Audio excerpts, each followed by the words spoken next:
some technology for some pictures here right off the bat. So I would say that, again, thank you for joining us. It's been a busy day for our law enforcement officers and our partners around the state. I'm going to give some updates from what we found, but the real primary reason I wanted to bring you back in today was we wanted to really identify the victims and show their pictures. We won't get into family backgrounds and their lineage at all, but we do want to show those pictures, give ages. I would say that the families didn't want hometowns listed. They do certainly deserve and want some privacy around these issues, which makes complete sense.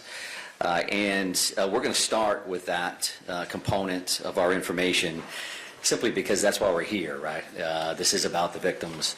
That's why we do what we do, and that's why we're striving so hard, and that's why you're here, because you care about them as well. So we're going to go ahead and load that behind us here on the screen. And I think Shannon Moss can also put that information out following this. Some specifics here, I would just like to note that the families actually approved these photos, sent these photos in to us. For a lot of different reasons. I think some of them show a little of their character, a little of their relationships, and some other specifics. You'll just see again a picture, a name, an age, and then there's a couple symbols there. And we wanted to be specific enough to what location they ultimately lost their lives at. And again, thank the families for allowing us to even do this. They certainly didn't need to do that. They're working through their own struggles. And rightfully so. So I'm going to start with this and then ask for just a moment of silence before we continue on to our next agenda item. But that top left, as you see it, and that is Ronald G. Morin, 55. And I won't read the venues. You can put that all together yourself. Peyton Brewer Ross, 40 years of age. Joshua A. Seal, 36 years of age. Brian M. McFarland, 41 years of age. Joseph Lawrence Walker, 57. Arthur Fred Strout, 42. Max A. Hathaway, 35. Stephen M. Vuzella, 45. Thomas Ryan Conrad, 34. Michael R. Deloria II, 51. Jason Adam Walker, 51. Tricia C. Asselin, 53. William A. Young, 44. Aaron Young, 14, his son. Robert E. Violette, 76, and his wife, Lucille M. Violette, 73. William Frank Brackett, 48 years of age. Keith D. McNair, 64. Just have a moment of silence. Thank you.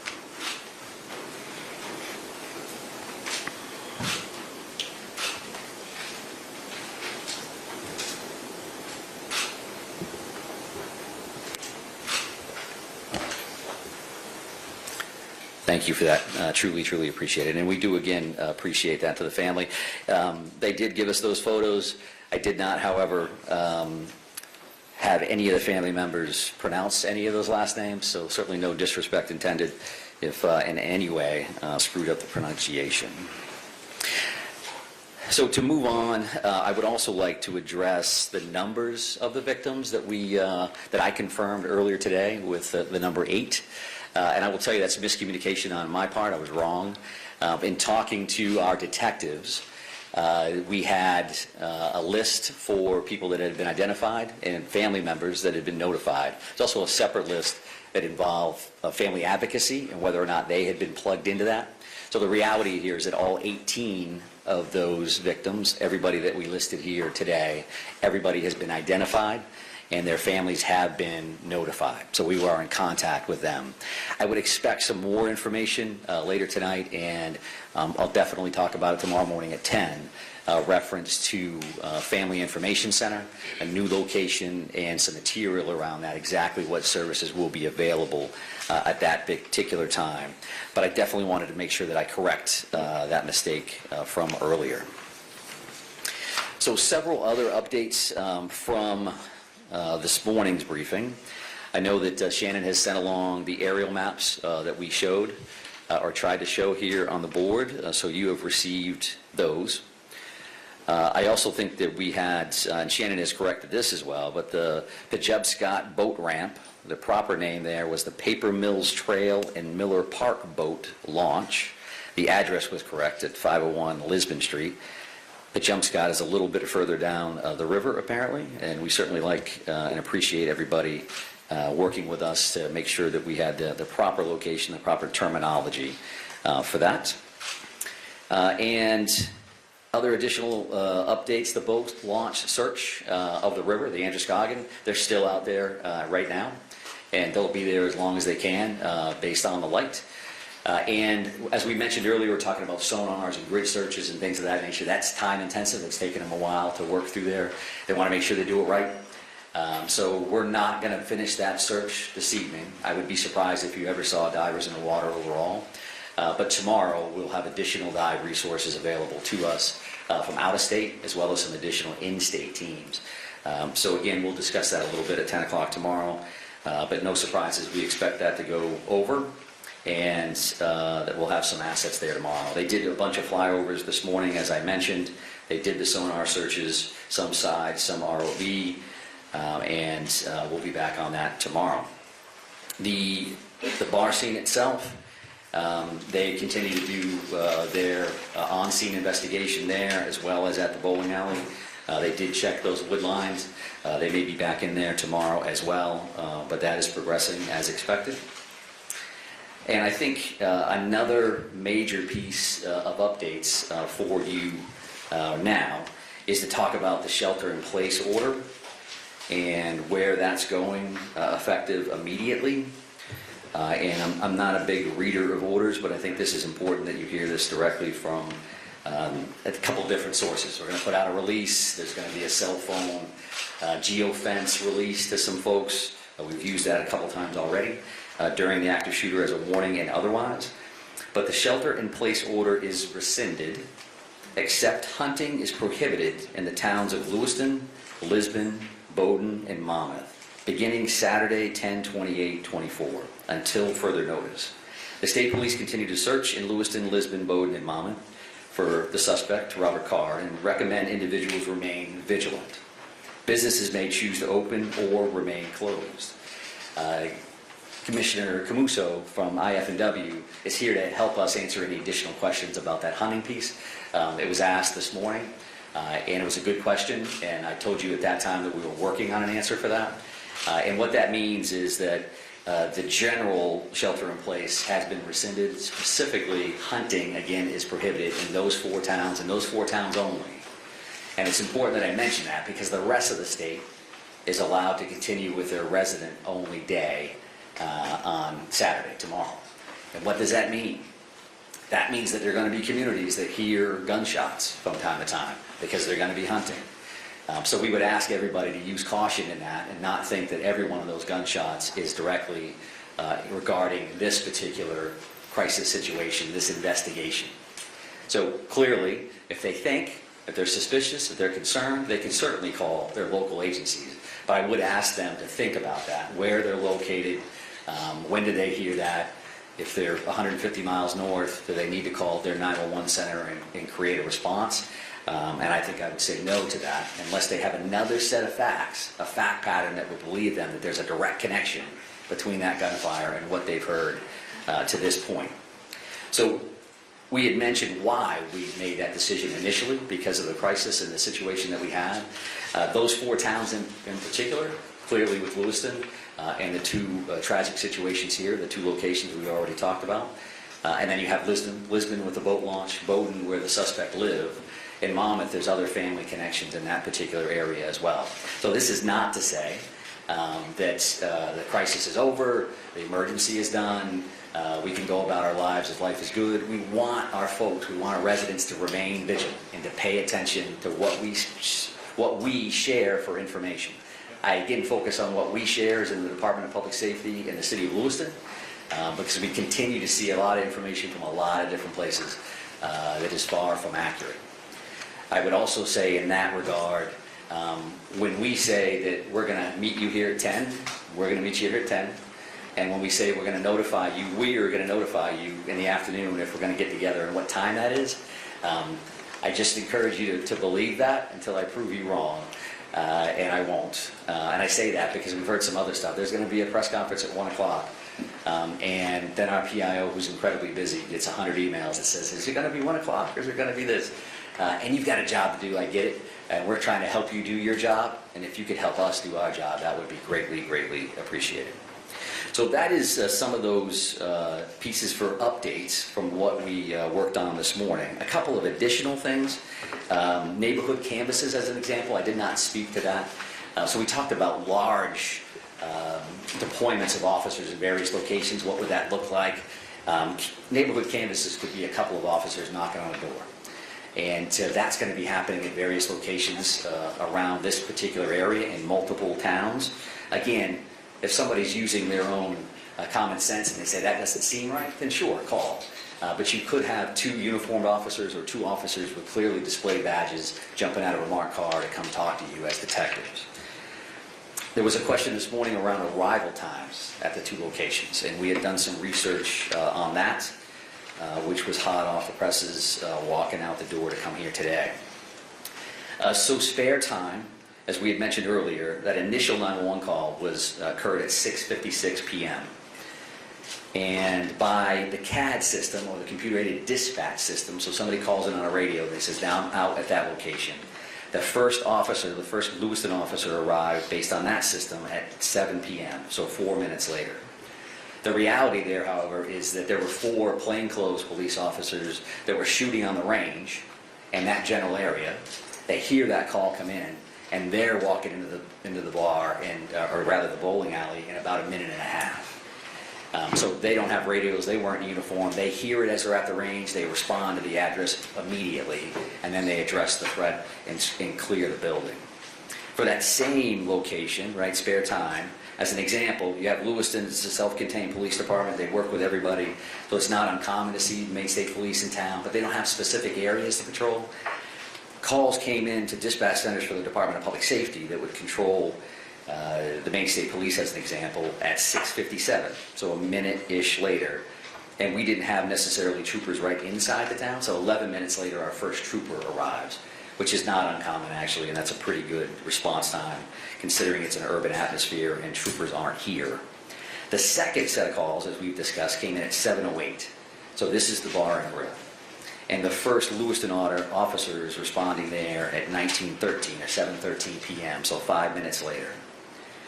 And then really it becomes exponential after that. As an example, should have mentioned this earlier, but spare time, a minute after those initial officers respond, 8 more are there.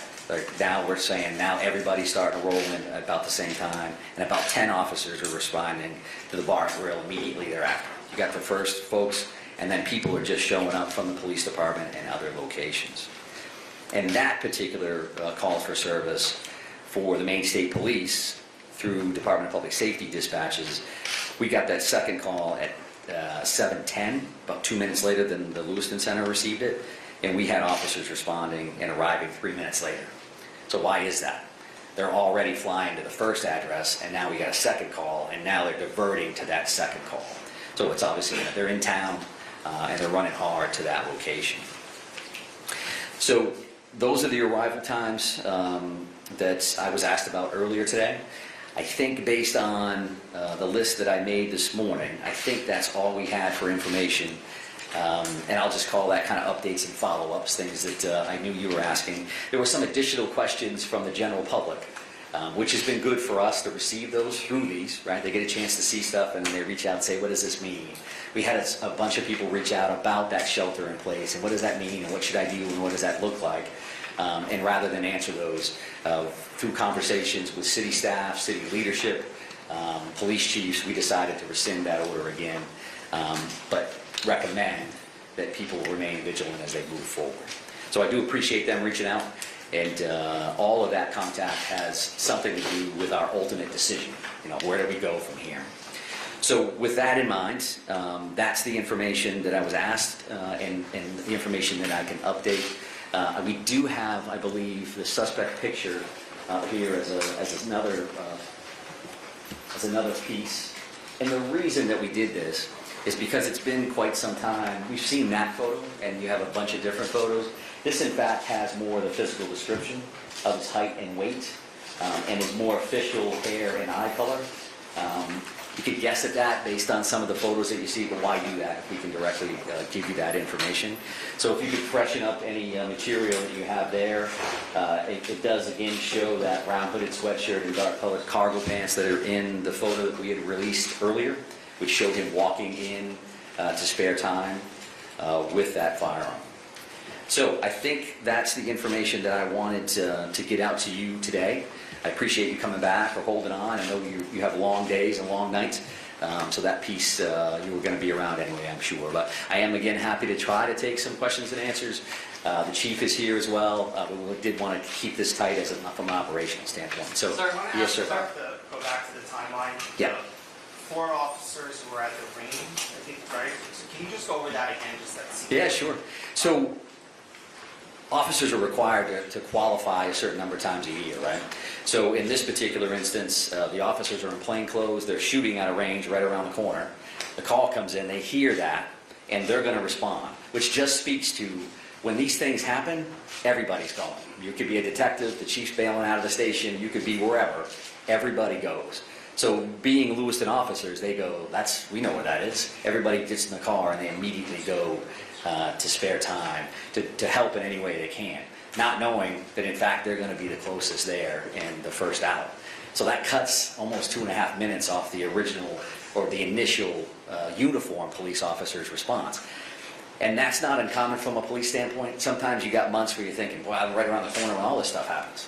And sometimes I'm on the other side of the city when other stuff happens. We're very, very lucky that the officers were that close, because I think you save lives with time responses. And in an urban atmosphere, depending on where everybody is and how busy the night is, that response could have been much longer than that. Sir, Yes, sir. Have there been any credible sightings of the suspect by either law enforcement or the public since the shooting took place? Yeah, so we have, again, 530 plus tips and leads that have come in. Some of those have been sightings, some of those have been, and I would say as simple as, but hey, I've got a vacant house that's in this location. I own a barn that I'm afraid to go to. There's something over here that concerns me. So those things run the gamut. And I'm also going to use that opportunity that the FBI supervisory agent in charge, Jody Cohen, who has been with us during these press conferences. We gave that digital video information out this morning. There's already well over 100 entries in that system. So that means you're putting that information out, and the general public is grabbing hold of that, wanting to be involved, and sending that information in. So I thank you for that. And we certainly thank the FBI for their assistance with that kind of material. So we've got all kinds of, if somebody may say... Has law enforcement seen him in the last 2 days? Or not? We have not. Law enforcement has not seen him in the last 2 days. But again, in that stack of that 500 plus, you may have somebody that says, hey, we see somebody that looks like that. So we have not. But go ahead, Nick. Can you confirm that the note found at the suspect's home was a suicide note? And does that have something to do with lifting the shelter in place? Yeah, I cannot, and I'm not going to speak to the note itself. I acknowledge the fact that a note existed this morning, but I'm not going to get into exactly what it contained. But, sir? Sir, you said that the officers, plainclothes officers who responded, addressed the threat, cleared the building. Can you explain what happened there? Sure. When I say address the threat, they're going in the door addressing an active shooter. So they're going in prepared to do whatever they need to do to make that scene safe. On that particular time, the suspect is no longer there. They're going in as if they were. So the first thing you do is you go in and clear that location, make sure it's safe, and then you start working with victims and triaging people and trying to make sure that you're getting additional units there as fast as possible. So, yes, sir. I wonder if when the officers arrived at the second scene, the suspect was still there, or whether by the time the first responders had arrived, the suspect had already left. And secondly to that, outside of the area of Lewiston and the surrounding communities, can you talk about the work that's going on further afield, and the suspicion that we might have been able to flee a bit further than that, and potentially even outside of the state? Yeah, sure. So the suspect was not at the second location when the officers arrived. As we discussed this morning, we showed those 3 maps as specific areas we knew we were definitely going to be working in, and then we've also cleared other areas that are farther afield. Somebody may again say, there's a barn over there, there's an outbuilding over there, there's some family property that somebody's uncle owns, and can you check that? So as those things come in, some of those are kind of on the checklist to begin with, and then some come in real time. Because as those leads come in, we do look at those and then we farm them back out to either tactical units that are looking on that apprehension side, or investigative units that can go out and do additional interviews. Is it possible that it could have gone outside of the state? Well, at this point, we are cognizant of all possibilities. We're not closing off anything because we want to make sure that we're being as comprehensive as we can with these particular searches. Yes, ma'am? We noticed earlier there was extensive law enforcement presence in Durham, Maine. What can you tell us about what that was about? In what town? Durham, Maine. Durham. Okay, yeah. So, and that's a situation where I heard that on the radio. Somebody had reached out to say that somebody may ask that question today. So we did look at that. There was a location there on a street in Durham where there were 2 911 hang-up calls. 911 hang-up calls happen on a regular basis, depending on where they are. You may go, okay, wait a second. And then we had a second call. And then there was a sheriff's deputy that responded to the scene and then ultimately did not answer their radio. Right, so you go 911 hang up, okay, wait a second, the officer that responded is not talking. That could be for a lot of different reasons. Again, based on the circumstances, we're certainly concerned about something like that. So officers did respond, make sure that he was safe, the scene was safe, and they moved on. So there was no direct connection to the suspect in this scenario, at least in today's call for service. Yes, sir. Have you at this point secured or gone to all the residents, every place where he had lived previously? Have you gone to each one of those homes? And additionally, at this point, have you executed all available search warrants? Search warrants at the houses, at his car, social media, electronics. Have you put all of those search warrants in, or are there still others that need to be done? There's still a lot of work to be done around the search warrant side of the house, just based on workload alone. I don't know, however, have we searched every house that he's had over the last amount of time? Certainly the ones that are most recent. There's a Bowden connection, which caused a bit of a stir last night. That was a location we were concerned about. Our reality from homicide investigation, as an example, 10 years ago, 15 years ago, you may have done 1 or 2 search warrants. Based on electronic devices and everything else, you could do up to 30 search warrants on one. So this kind of situation, clearly there's going to be a lot of affidavits, a lot of work to be done around that. So we're working with the U.S. Attorney's Office, the Attorney General's Office, federal entities who are assisting with these warrants. That's an all hands on deck. You just never know, I'm going to open this device and that's going to be the one, right? So we farm that out to make sure we're making as much progress as possible. And I'm sorry for waiting. Go ahead. Yeah, no worries. At the end of this weekend, temperatures are supposed to plunge in the area. How is that going to complicate the search, or are you hoping this actually might help investigators and be a problem for your suspect? Yeah, so I think that goes in 2 different directions, right? We certainly have a lot of resources coming for the river tomorrow, because it would be nicer if it's sunnier, you can get a better look into the water. So that's one angle. If it's colder, there's an argument to be made that your thermo style of equipment, where you're looking for body temperatures or heat signatures, may work better in that scenario. So it does definitely vary. If it's cold for the suspect, it's certainly cold for our officers as well, and all those different things. We're certainly prepared and willing to do all those things, but that's where we're at. So yes, sir. Discuss some of the reasoning behind why you removed the shelter-in-place orders in these 4 towns where you acknowledged you're still actively searching. And secondly, do we know how many weapons Card had or has in his possession? The second question is no, I don't know how many he has or had. If there are weapons within that residence, that'll be part of the search warrant and counting those things out. And the decision to release that or rescind that shelter-in-place order is something that we've discussed internally as command staff members at the CP and saying, okay, we're looking at pros and cons, right? We've got communities that are locked down, that are shut down. There are families and schools and pharmacies and all those things. So we knew going in and have acknowledged that repeatedly, that we know that that can have a negative impact on people. So the other side of that is we had very pointed threats early on, reference to these locations, and nothing specific since then. So you have to look at that, and you have to do the math on that and say, so are we more comfortable, are we doing more harm than good by keeping people away from these clinics and their doctors and in schools? And while this is still absolutely a dangerous situation without question, we've got to make recommendations and ask the people that we serve, ask the people that we protect to be vigilant, to pay attention, to listen to what we have to say. If you see something, say something. Because you know in most cases, you're like, I don't like that, that looks strange. We can feel that, especially when you live in neighborhoods, right, that you live there, you're comfortable with that. That deal, that car is wrong coming down my driveway at this particular time of the day, what's going on? So that we don't come to those decisions to go into the order or come out lightly by any stretch of the imagination. But we do appreciate all the input from everybody about what does that mean and how it's impacted me as a person, right? So I appreciate that. Yes, sir? Commissioner, is there any reason to believe that he may have obtained another vehicle since you already found his car, or may have gotten on a boat and gone down the river? All possibilities are open to us. I don't have anything specific reference to that particular question. Next steps, where did he go after that, and what was he in or not? Which is why we have feelers out in all directions. Is that a possibility? Sure.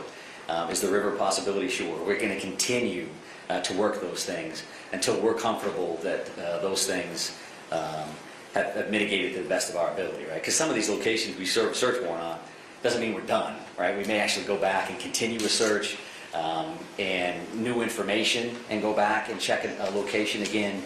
So all of those things are absolutely available. Sir, right here.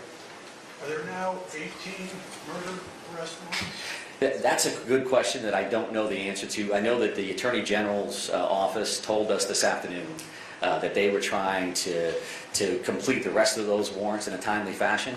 Now that those individuals had been identified and the families notified. I'll have that answer for you tomorrow morning at 10 o'clock for sure. And right here, ma'am, sorry. Yes, and two questions. The first is whether you can confirm that police found a gun in Card's car, the suspect's car, the one that was discarded. Mm-hmm. And secondly, I was wondering if you could talk a little bit about what communication has been like with law enforcement in on the border states of Canada, New Hampshire, even Massachusetts, and specifically whether or not there's any expectation or any plan to put the border checks in place as a suspect continues to potentially be moving. Yeah, sure. So we won't speak to evidence, specific evidence. Did you find something here? Did you find something there? I completely understand why the question is valid, but it's not something we're prepared to talk about, certainly this early on in an investigation. I can tell you that I've been in contact with all of our border states or country. New Brunswick reached out to the governor. The commissioners from our border states reached out to me immediately the day of, and have reached out to me multiple times since then. Again, a lot of their officers are with us at this point, right? New Hampshire is up here, Massachusetts is up here, you name it on the federal side of the house, they are here. So everybody's really working hard on that side of it.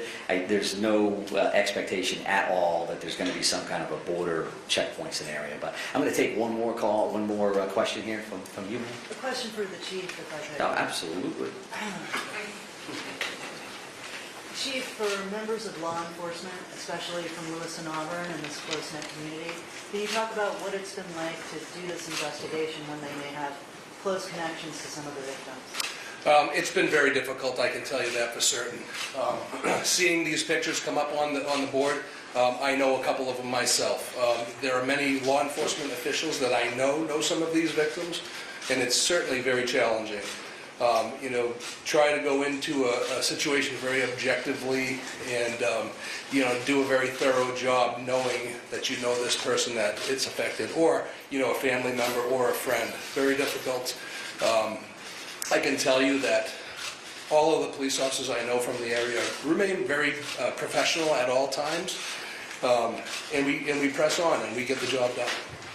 Chief, just quickly, what is it like, if you could provide perspective, processing those two scenes where the shootings took place? some of the complexities? Are you dealing with 50 showcasing hundreds? What are just some of the complexities as well? Yeah, again, the state police has the lead on this investigation. I can't comment on that. I can tell you that in scenes that I've investigated personally or that I've been to, it happens a lot. It takes a long time to process these scenes. It's nothing that happens in a quick manner like Mike mentioned earlier this morning. It doesn't happen in an hour and the case is solved. These things take time. Commissioner, is the boat still missing? I'm not prepared to answer that question, but I do appreciate that. And as I mentioned, thank you very much for being here. We really do appreciate that. And we'll continue to strengthen this partnership and get out as much information as we can. So have a nice evening. Thank you. 10 o'clock tomorrow? 10 o'clock tomorrow. Thank you. And it will be here unless we change the venue.